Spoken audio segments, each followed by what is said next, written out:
Silence your banjoy.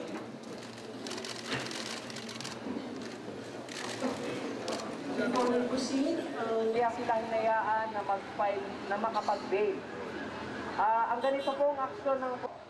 Ang Commander-in-Chief ng Militar na nakaupo ngayon, sabihin, sa pagkakataon nito, yung paggagawa... Join the victims of the Ampatuan massacre in their opposition to the granting of bail to the principal suspect in this gruesome murder. We believe that there is enough strong evidence to deny the principal accused his petition for bail. Yan ginagamit ng mga lokal na